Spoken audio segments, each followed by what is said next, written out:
అందరికీ welcome to my channel. నేను ఈరోజైతే క్యారమెల్ ఎగ్ బ్రెడ్ పుడ్డింగ్ అయితే ప్రిపేర్ చేశాను. చాలా అంటే చాలా టేస్టీగా వచ్చింది.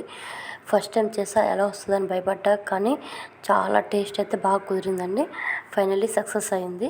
సో మీరు కూడా ట్రై చేయండి, తప్పనిసరిగా పిల్లలకైతే నచ్చుతుంది. మా వాడైతే చాలా బాగా తిన్నాడు. ఫస్ట్ ఏం లేదండి, 4 ఇంగ్రీడియంట్స్ ఉంటే చాలు. Milk, bread, sugar and eggs. Vanilla essence అనేది ఆప్షనల్, మీ ఇష్టం, వేసుకుంటే లేదంటే లేదు.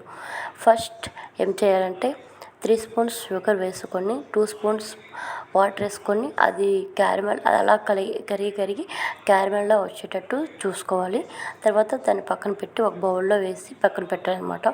తర్వాత మిక్సీ జార్లో బ్రెడ్, మిల్క్ అండ్ ఎగ్స్ వేసి వెనిలా వేసేసి దాన్ని మనం మిక్సీ కొట్టుకోవాలి. ఫైన్గా మిక్సీ కొట్టిన తర్వాత ఒక జార్ తీసుకొని దాన్ని వడకట్టాలన్నమాట. వడకట్టిన తర్వాత మన క్యారమెల్ ఏదైతే ముందుగా ప్రిపేర్ చేసి పెట్టుకున్నామో అందులో వడకట్టుకొని వేసిన తర్వాత స్టీమ్ చేయాలన్నమాట. స్టీమ్ చేసిన తర్వాత ఒక 20 మినిట్స్ ఉంచాలి.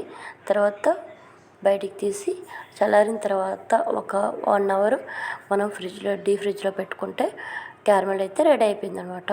టేస్ట్ అయితే చాలా బాగుందండి. మీరు కూడా తప్పనిసరిగా ట్రై చేయండి. Please subscribe. బాయ్.